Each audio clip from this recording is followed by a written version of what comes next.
noite a todos. Espero que estão tendo um bom dia. Agradeço a presença e a atenção. Estamos continuando o nosso estudo de Provérbios, a sabedoria versus a tolice, os dois caminhos, os detalhes, a atitude que leva tanto a um quanto a outro.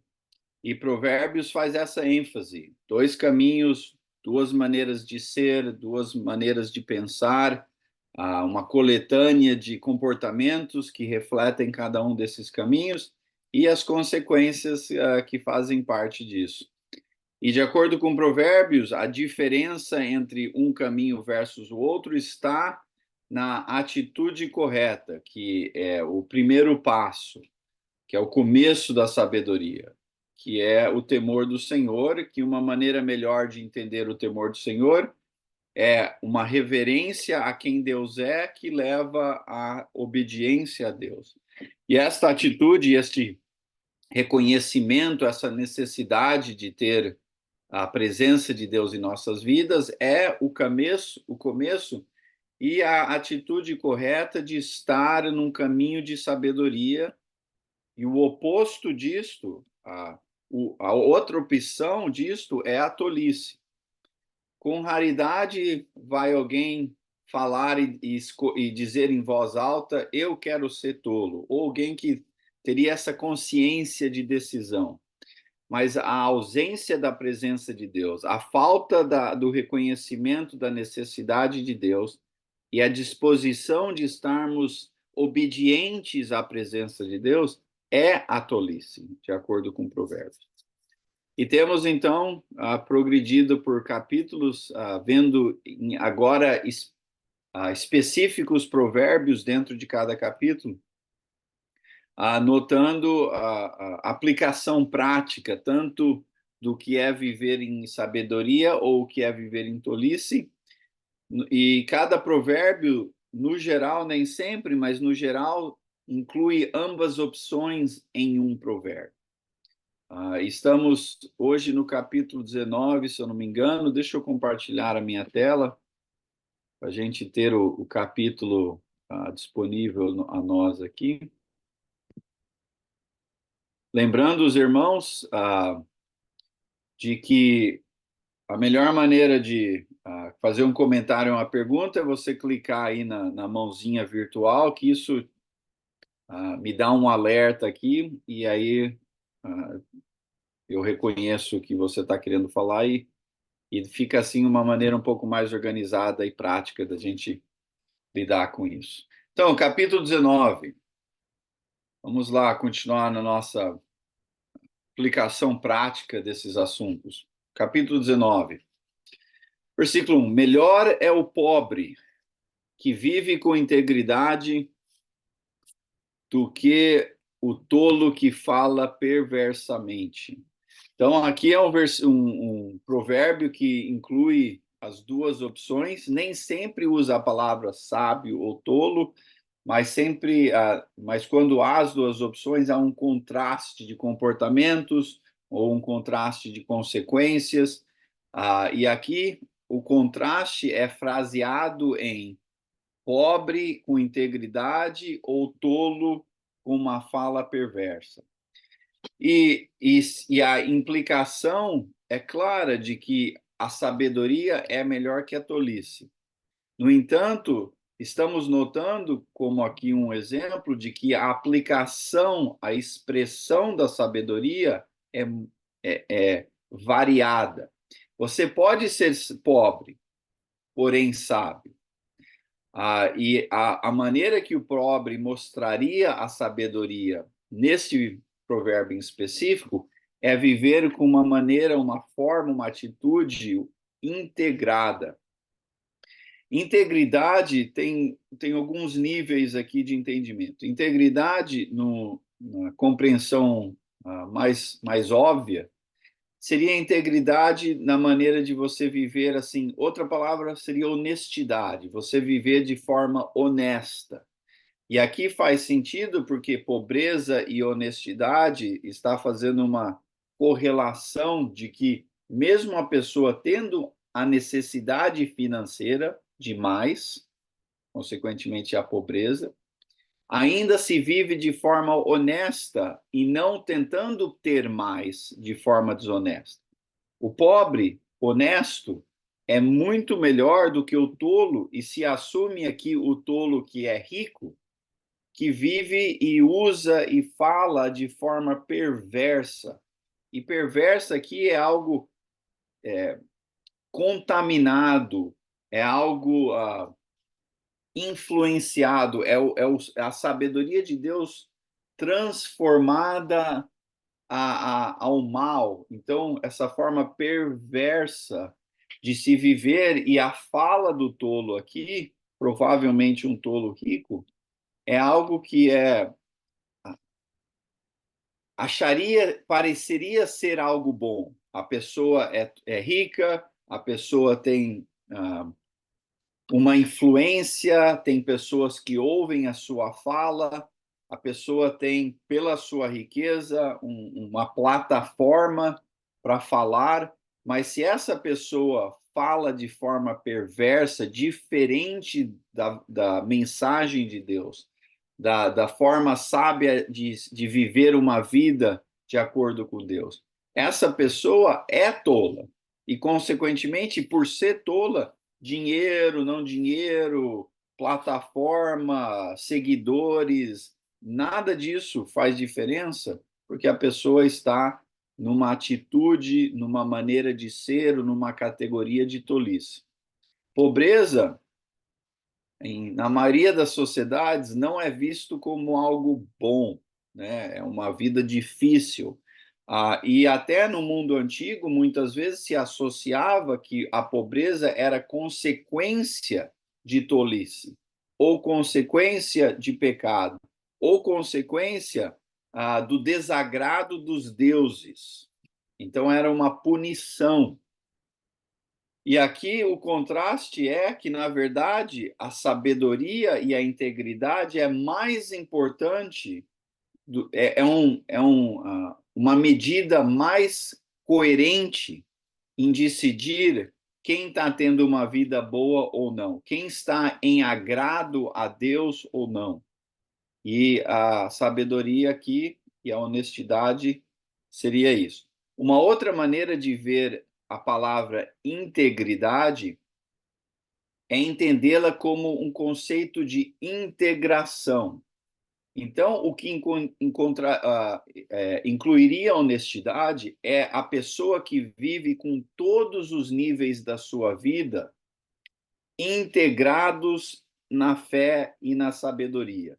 Então, o pobre, se mesmo sendo pobre, o que tem de finanças integra em sabedoria, o que os seus relacionamentos refletem a sabedoria, a sua maneira de ser um pai ou filho, ou seja lá o que for, a qualquer posição ou influência que tenha, menos que pequena, pela sua pobreza, tudo está encaixado numa vida de sabedoria. Isto, sem dúvida nenhuma, é melhor do que influência, dinheiro e uma mensagem perversa e distorcida. Número 2, não é bom ter zelo sem conhecimento, nem ser precipitado e perder o caminho. Zelo, ou talvez uma outra maneira de dizer zelo é aquela vontade, energia, convicção, seriedade em compromisso, foco, prioridade, a pessoa que vive com aquela ênfase, com aquele zelo. Porém, esta atitude, essa percepção é uma coisa boa, no entanto, se é em conjunto com sabedoria ou conhecimento. Um exemplo disso é Saulo, antes de ser Paulo. Saulo vivia uma vida zelosa, comprometido, dedicado a defender Deus, a manter a integridade da identidade de Israel, de ter a lei como foco de maneira de ser. e como viver. E neste zelo, faltando conhecimento do papel de Jesus nisso, de que Jesus era o culminar da lei, de que Jesus é Deus conosco, faltando tudo isso, ele agiu em zelo com a ausência de entendimento, consequentemente, agiu de maneira errada. O seu zelo foi direcionado a perseguir seguidores de Jesus, a tentar destruir o que Deus estava fazendo em Jesus.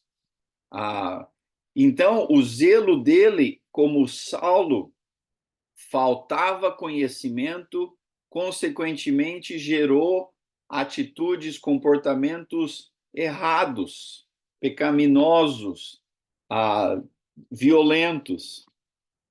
Contanto, em contraste, quando Saulo viu Jesus ressuscitado e isso trouxe a uma percepção mais completa do plano de Deus, o zelo dele continuou, só que agora direcionado de maneira e guiado pela sabedoria e entendimento mais completo, e, consequentemente, um zelo que produziu frutos de acordo com o plano e vontade de Deus. Então, zelo, só zelo não é suficiente. Precisa ser guiado pela sabedoria, pela compreensão, pela vontade de Deus. E aqui não se necessariamente faz um contraste, mas se aprofunda o ponto, onde, que nem eu falei, no geral, um provérbio contrasta sabedoria e tolice. Aqui está uma parte da frase enfatizando a outra. Então, não é bom ter zelo sem conhecimento, nem ser precipitado e perder o caminho. Muitas vezes, por causa do zelo, porém com falta de conhecimento, a pessoa é precipitada em fazer julgamentos, em assessorar ou acessar, ou em decidir o que está acontecendo, ou de concluir algo, ou de passar um julgamento sobre uma pessoa, um irmão, ou uma situação. E essa tendência motivada pelo zelo, porém na ausência do conhecimento, vai levar a pessoa a perder a direção que Deus quer ou a direção da sabedoria divina. Então é importante ter muita calma nessa hora, humildade, paciência e continuamente crescendo na vontade e conhecimento de Deus, na sabedoria de Deus, e isso tudo guia o zelo, e isso nos mantém na direção coerente com a vontade de Deus. Um ponto, todo mundo ok? Os primeiros 2 versículos aí. Isso é importante porque muitas vezes, como eu falei, né, tem pessoas que estão super animadas, com grande convicção, porém acabam fazendo mais destruição, mais impacto negativo, mais dano na vida das pessoas e na igreja, porque falta conhecimento. E a pessoa se precipita em assessorar e julgar e achar que sabe, e isso cria problemas relacionais, problemas congregacionais e assim por diante. Então, calma, paciência, humildade, bastante entendimento e crescer, e isso vai guiando aquela vontade, aquele zelo e aquela convicção. Acho que o Fernando, mãozinha primeiro ali, depois meu pai. Ô, Enio, tem uma frase que eu ouvi que eu acho que ela reforça bem essa ideia do capítulo, versículo 2, que é: a direção é mais importante do que a velocidade. A direção é mais importante do que a velocidade, ou seja, se a pessoa não está indo no caminho certo, a velocidade ela vai pouco importar. Mas a Então vai, direção, mesmo a pessoa indo vai chegar devagar, no você vai lugar chegar errado no... mais rápido, né? Se falta Exato. isso, bom ponto. É, boa frase. Direção é importante. E principalmente quando a gente tem bastante zelo, aquela vontade de pôr o pé no acelerador, vamos usar aquilo na direção correta. Porque você está na direção errada e você põe o pé no acelerador, você vai chegar lá com vontade, porém no lugar errado. Bom ponto, Fernando. Meu pai? Ô, Júnior, o apóstolo Paulo falou que os judeus tinham zelo sem conhecimento, né? Aos Porém, romanos, talvez ele tinha esse provérbio em mente. é verdade. Bom ponto. Versículo 3. É a insensatez do homem que arruína a sua vida, mas o seu coração se ira contra o Senhor. Olha, é mais fácil culpar alguém, outros, Deus, família, pai, governo, sei lá, meu time de futebol, pelas dificuldades na minha vida, do que entender que há uma grande ênfase disso vem das nossas próprias decisões. Não, a ideia aqui não é exclusivamente, porque, claro, o problema do ser humano é relacional, ou se aplica de forma relacional, se manifesta de forma relacional. O pecado é algo que destrói relacionamentos com Deus, consigo, com outros, mas o indivíduo tem uma grande parte nisso pela sua insensatez, pela sua vontade de repor Deus com a sua versão de sabedoria, com a sua compreensão, com a sua capacidade intelectual em decidir o que é certo e errado. Vemos isso em nossos filhos, porém o adulto continua muitas vezes com essa compreensão de que não precisamos de Deus, né? Eu faço o que eu acho melhor, e aí quando as coisas não dão certo, do que reconhecer que grande parte disso foi exatamente porque eu neguei Deus, a influência dele, eu estava repondo Deus comigo, não quis ouvir meus pais, não quis ouvir a igreja, não quis ler a Bíblia. Eu saí tomando decisões. Do que reconhecer isso? O que exige, primeiramente, o reconhecimento de que eu não fui capaz de repor Deus, de tomar decisões próprias, coerentes com a vontade de Deus, que consequentemente trariam coisas boas. Aceitar isto é difícil, é difícil. Eu lembro uma vez, a minha filha, a gente estava mostrando para o meu filho um canivetezinho bem pequeno, tem uma lâmina, mas também tem lá uma tesourinha, e eles estavam querendo ver. Então eu estava mostrando como que abre, eles eram meio jovens, não lembro a idade, mas crianças, mostrando como que abre e também mostrando como fechar para não cortar o dedo. E eu mostrando, e minha filha, não, eu sei. E foi fazer do jeito dela lá e deu uma cortada no dedo. Quando ela notou isso, ela olhou para mim, eu acho que eu estava com uma cara de, olha, não estava dizendo para você. Ela ficou tão brava comigo do que reconhecer que o que cortou o dedo dela foi o fato de ela não me ouvir. Mas ela ficou brava comigo por querer, pelo menos pela minha expressão, notar isso. Ao invés, ela não queria reconhecer isso. Temos essa tendência como adultos, de não querer aceitar a nossa contribuição aos nossos problemas. E nos iramos contra Deus, ficamos bravos com Deus, achamos que Deus é culpado, porque Deus não interviu, e assim por diante, assim por diante. E isso é infeliz, porque o Satanás, o mal, usa isso a distanciar cada vez mais nós de Deus e nós da sabedoria de Deus. E aí nos aprofundamos mais ainda na nossa insensatez. Então, é uma tendência, muitas vezes a pessoa faz isso, culpa a igreja, culpa não sei quem, e assim vai. Não para dizer, mais uma vez, que outros não têm provavelmente uma parcela das dificuldades que temos nesta vida. Mas Deus não é o culpado. Nós somos, o ser humano. Foi nós que abrimos as portas para o inferno existir nesta nossa realidade. Nós que convidamos ou permitimos ou abrimos a influência do mal nesta realidade. E agora Deus, desde Gênesis para frente, com Jesus em específico, tem tentado expulsar, transformar, redimir essa bagunça que nós criamos, que nós participamos.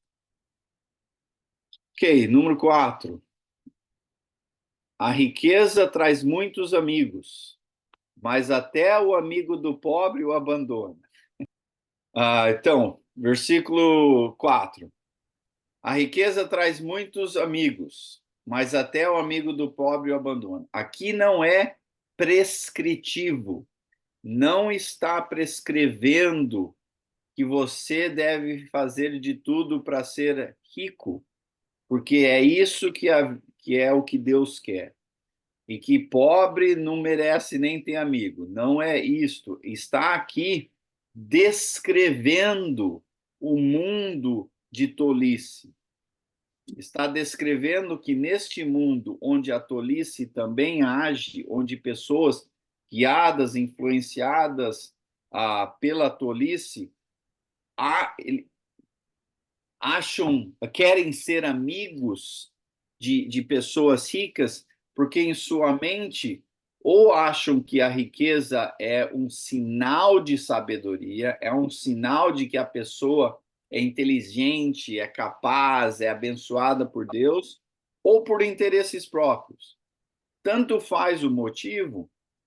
Sim, o rico tem mais amigos, mas isso não é necessariamente guiado pela sabedoria, é guiado por motivos tolos.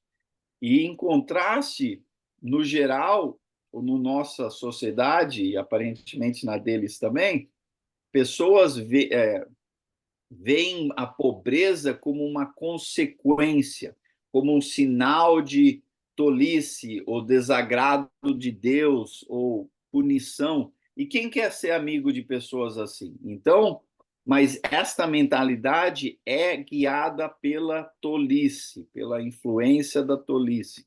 Não é sábio medir a qualidade, o valor, a a influência da sabedoria das pessoas por níveis de riqueza ou ausência disso. Isto é guiado pela tolice, não pela sabedoria. Inclusive, Jesus não era rico. E tem vários exemplos de ricos na Bíblia que fizeram uma bagunça disso. Como também tem exemplos de pessoas ricas que usaram para a vontade de Deus. Então, a riqueza versus a pobreza, usar isto como uma medida coerente com quem está com Deus, ou quem Deus se agrada ou desagrada, isso não é guiado pela sabedoria, porém pela tolice.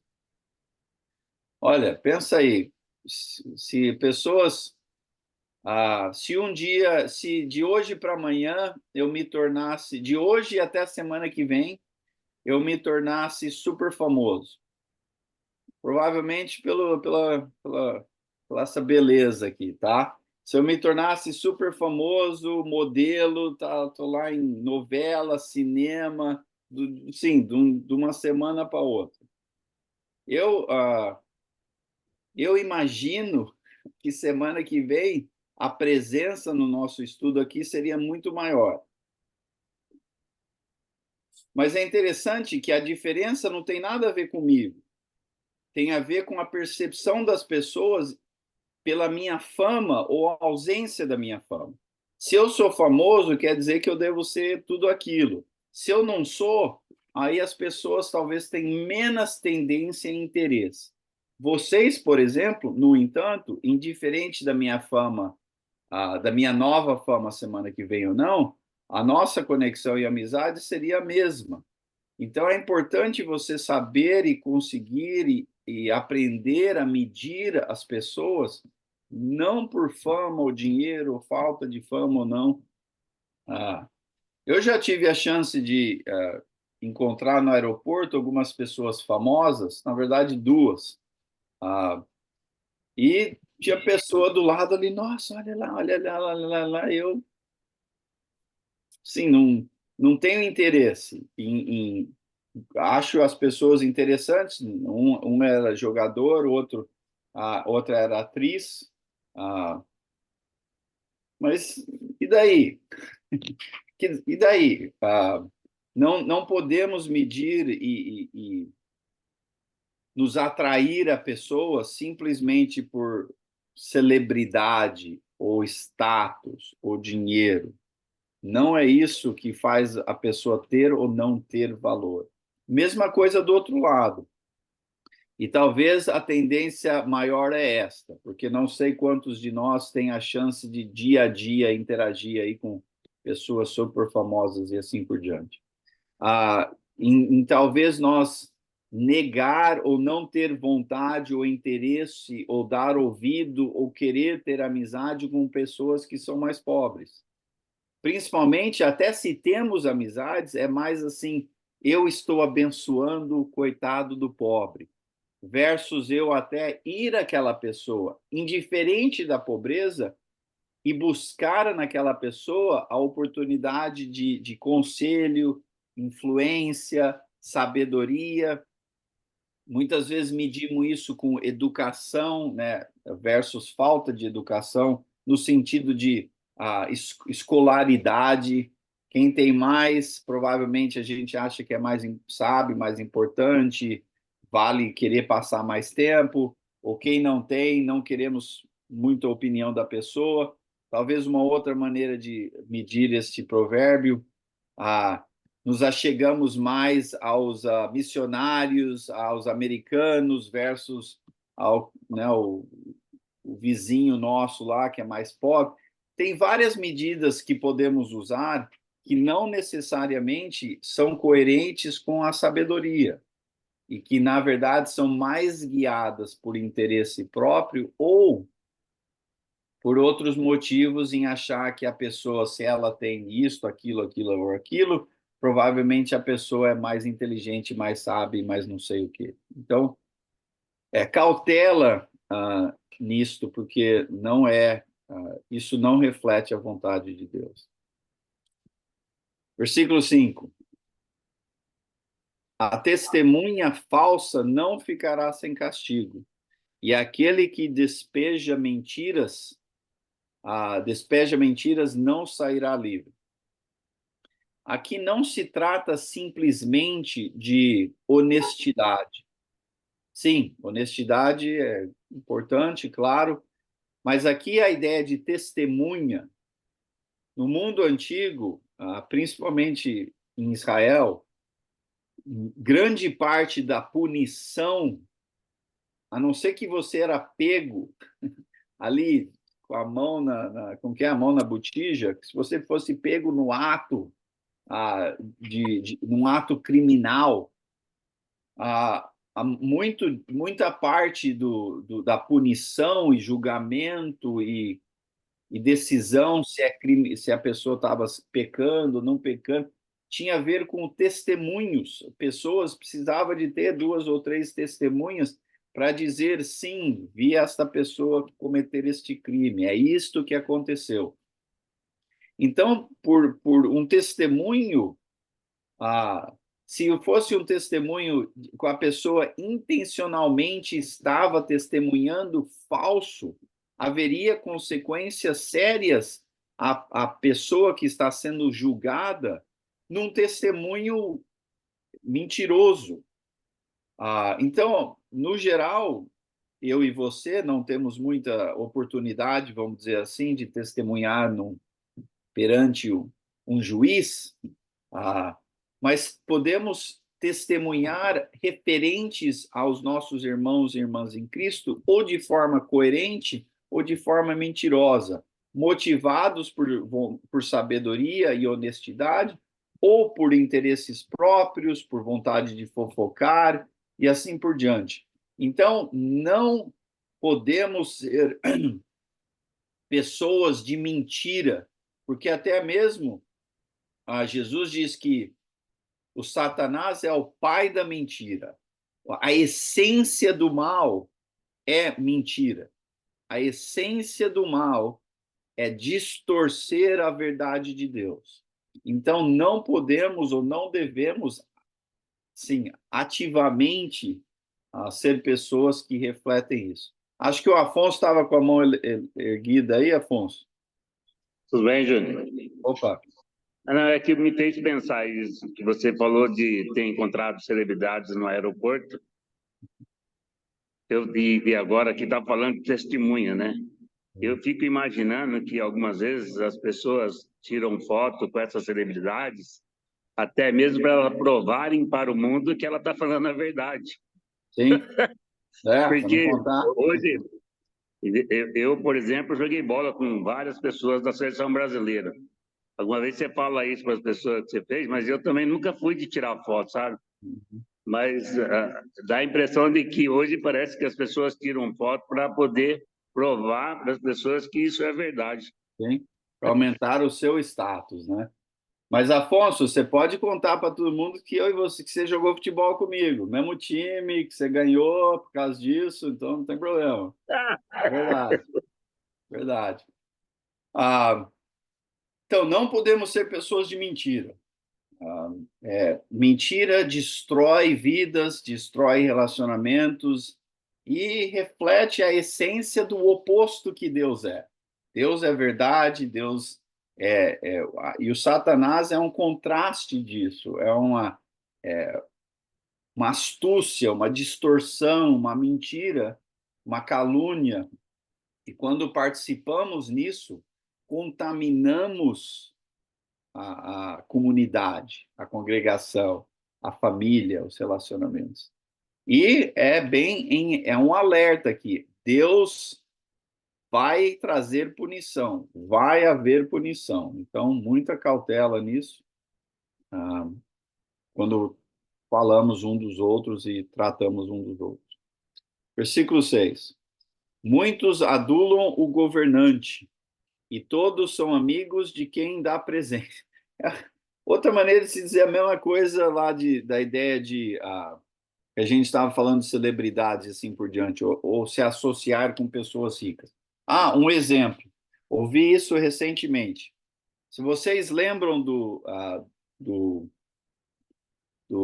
como chama? A pessoa que luta boxer, lutador de boxe, pugilista, acho que é pugilista. Vocês lembram do pugilista Mike Tyson? Bem famoso, principalmente nos 1990 e uns quebrados lá. Sim, um dos talvez mais famosos lutadores, pelo menos naquela década ou duas. Ele, em 15 anos de fama, ele gastou 500 milhões de dólares. Gastou seu dinheiro tudo, 500, meio bilhão de dólares. E, em parte disso, é porque ele tinha, no geral, quando ele viajava, ia para uma festa, 40, 60 pessoas que iam lá sugando o coitado, que iam junto. Onde que, na verdade, ele provavelmente precisava de 2, 3 só. Ele tinha 40, 60 pessoas que iam junto com ele em todo lugar. E ele pagando por todo esse povo. Ele gastava mais ou menos 400 mil dólares por mês para manter esse povo todo. 400 mil dólares por mês. Tem uma história de que ele comprou uma Ferrari de 1,2 milhões, dirigiu uma vez, saiu lá passeando, voltou, chegou ali, estava aquele povo todo lá, né? Mike Tyson, ele pegou a chave e jogou para um deles, é sua. Sim. E cheio de gente querendo ser ele, querendo estar com ele, querer ir nas festas, Mas aí, quando o cara perdeu tudo, cadê esse povo? Cadê esse povo, né? Aí aquele abandono. Ah, não podemos, não devemos medir as pessoas assim, e não devemos nos associar com as pessoas nestas medidas, nestas maneiras de elevar as pessoas. Isso está lá na carta de Tiago. Quando vem o rico na congregação, você vai lá, trata como se é o rei da cocada, e vem o pobrezinho, sei lá, ó, senta no chão ali, ó, senta lá, já está aqui o cafezinho, vai lá. E não é coerente isso com a presença de Deus. Não é assim que devemos medir as pessoas. E fica lá, pô, quando você vira pessoa importante, governante, político, nossa, tem de todo mundo lá querendo sugar, né, ou se associar para ganhar aqueles benefícios. E no Brasil, infelizmente, também é um problema do dia a dia. Você sabe com quem que você está falando? Você sabe quem que eu conheço? Esse tipo de coisa. Como se isso é o que faz a pessoa ser qualidade ou não. E não devemos participar nessa ilusão de criar, de tratar pessoas assim. Não devemos, porque isso não reflete. A pessoa ter dinheiro ou não ter dinheiro não necessariamente reflete a presença de Deus. Pessoa ser governante ou não ser governante, na minha humilde opinião, provavelmente quer dizer que tem menos Deus do que mais Deus. Mas isso é um julgamento meu. Então, até isso talvez não é correto. Temos que ter cuidado da maneira como medimos as pessoas e não ser o tipo de pessoa que é interesseira. Interesseira. Versículo 7. O pobre é desprezado por todos os seus parentes, quanto mais por seus amigos. Embora os procure para pedir-lhes ajuda, não os encontre em lugar nenhum. Mais uma vez, este provérbio não é prescritivo, não está dizendo que isto é correto, não está dizendo que quem tem sabedoria vai ignorar o pobre, vai desprezar o pobre. Ele está aqui descrevendo a triste realidade de um mundo onde pessoas agem e tratam um ao outro através de uma distorção tola, de que mede a qualidade da pessoa com quem é rico, quem não tem, quem é pobre, quem não é, e assim determina como que trata uma pessoa versus a outra. Isto é triste, errado e reflete tolice. Aqui está descrevendo este mundo. E se você já teve essa experiência de ser tratado desta maneira, você sabe a dor que isto inclui, de que as pessoas veem você em pobreza e assumem muitas vezes até motivos por quê, e querem te ignorar, querem te evitar, querem não interagir com você. Isto não é correto, não é correto ser assim. Mas, infelizmente, é verdade. Muitas vezes, o pobre é desprezado por parentes, assume-se aqui parentes que têm mais, e é desprezado por amigos, por vários motivos das quais já notamos. É triste, é infeliz e não é correto. E na igreja, muitas vezes, sinto que isso também acontece. E temos que ser coerentes, temos que ter essa consciência e trabalharmos de forma intencional a não sermos assim. E muitas vezes, por ser esta realidade comum, até mesmo o pobre está acostumado com isso. E então acaba sendo parte deste problema, desta dinâmica. Deixa eu te dar um exemplo. Lembro uma vez que eu e a Rebeca tínhamos chegado em Curitiba, já estávamos lá só alguns meses, e de forma intencional, para conectar bastante com os membros da igreja, de forma mais rápida, eu e a Beck falamos em vamos tentar convidar pessoas à nossa casa quase todo final de semana. Então, a gente convidava 2, 3, 4, 5, 10, 15 pessoas da igreja, vem almoçar em casa, e a gente fazia um churrasco, seja lá o que for, para mostrar hospitalidade. E no Brasil, se você convida a pessoa normalmente te convida de volta, o que é uma ótima coisa. E graças a Deus teve esse impacto. A gente teve a oportunidade de desenvolver amizades boas, mais rápidas por esta hospitalidade. E, consequentemente, pessoas começaram a nos convidar de volta. Lembro uma família em específico que nos convidou e moravam no fundo de uma empresa, um negócio, uma situação um pouco mais simples.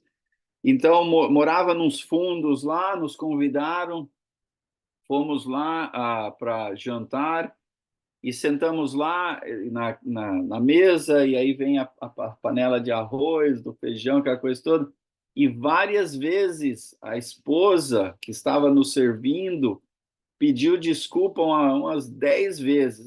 Desculpa, a comida é simples. Desculpa a panela. Desculpa não sei o que. Eu falei, irmã, o que você acha que eu como todo dia? Lagosta? Não tem o que se desculpar. Não tem o porquê se sentir inferior de o que você está fazendo aqui por ser na panela versus talvez o que você presenciou na minha casa lá. A diferença do que você põe a comida dentro não tem nada a ver com a qualidade da hospitalidade. E, na verdade, essa irmã, uma excelente cozinheira, me lembrou das comidas que eu comia na minha casa da minha avó, da minha outra avó, excelente. Mas tinha o que a pessoa, infelizmente, vivia no seu dia a dia, estava ainda com essa tendência de achar que na igreja, por nós estarmos, pelo menos socialmente, em duas categorias diferentes, que isso quer dizer que a gente não podia interagir, ou que tinha que ser algo, a pessoa tinha que sentir... Por que os escribas faziam? Eu conhecia as escrituras, e assim mesmo rolaram várias testemunhas contra Jesus, falsas testemunhas. Eles conheciam o Velho Testamento, entendeu? Mas assim mesmo usaram esse artifício para pegar Jesus, condenar Jesus. Sim, então aí mostra um bom exemplo de que ali teve várias pessoas que testemunharam de forma falsa, incorreta, de forma mentirosa contra Deus que veio na carne. Olha o absurdo disso. E ali é um exemplo extremo do que muitas vezes acontece. O ser humano testemunha de forma incorreta, muitas vezes sabendo que é mentira, né? Fabricaram lá testemunho, ou até pegaram alguns testemunhos que estavam relatando talvez os fatos corretos, mas assumindo motivos errados. Indiferente, juntaram uma bagunça de coisa lá, uma corrupção sem fim, e condenaram Jesus. Então, sim, um ótimo exemplo do errado. E veio punição. Não que punição eterna eu deixo a Deus decidir, mas veio punição física. Não foi uns 40 anos depois de Jesus que Jerusalém foi zerado. Zerado. Destruir os romanos sob a liderança do imperador Tito, zerou o negócio, pôs fogo em tudo, matou um monte de gente. Então, Deus leva a consequência séria, a sermos testemunhas falsas, seja lá a aplicação que for. Ótimo, mais alguém? Comentário, pergunta sobre qualquer um desses assuntos que abordamos? Ô, Júnior, Oi. voltando um pouquinho aqui, quando você falou que a estultícia é jogar a responsabilidade, a culpa nos outros e às vezes até em Deus. Uhum. Agora, como discernir? Porque muitas vezes se ouve muito falar de aprovação de Deus, quando pode ser consequência das minhas atitudes. Né? Como que eu vou discernir isso? Sim, provação de Deus versus culpar a Deus são duas coisas diferentes. Eu acho que tem que começar aí. que muitas vezes a gente se ira contra Deus, como se Deus fosse o culpado da minha vida, das tragédias da minha vida. E mesmo se vem como uma aprovação ou uma disciplina de Deus, a culpa não é Deus. É o que eu fiz que trouxe a disciplina de Deus. E a disciplina de Deus não é intencionada, na maioria das vezes, não é intencionada só a punição. É intencionado a correção, que Deus disciplina quem ama. Algumas vezes, quando disciplinas não foram, não se houve um aprender com as disciplinas, ninguém ouviu as muitas oportunidades que Deus deu, aí a punição se amadurece e vem em totalidade. Mas irar-se contra Deus é errado, mesmo se é uma aprovação de Deus. O ser humano tem a culpa fundamental, é culpado por ter permitido, encorajado, aberto a oportunidade para o mal estar nessa realidade. Isso é fundamental, é dali para frente que vamos, desse reconhecimento. Então, qualquer coisa que Deus está fazendo, interagindo em nossa vida, não podemos, não devemos nos irar contra Deus. Então, o ponto-chave ali é a ira, é o culpar Deus, é achar que Deus é o porquê das dificuldades. Mais uma vez, como fundação básica, o ser humano tem essa culpa.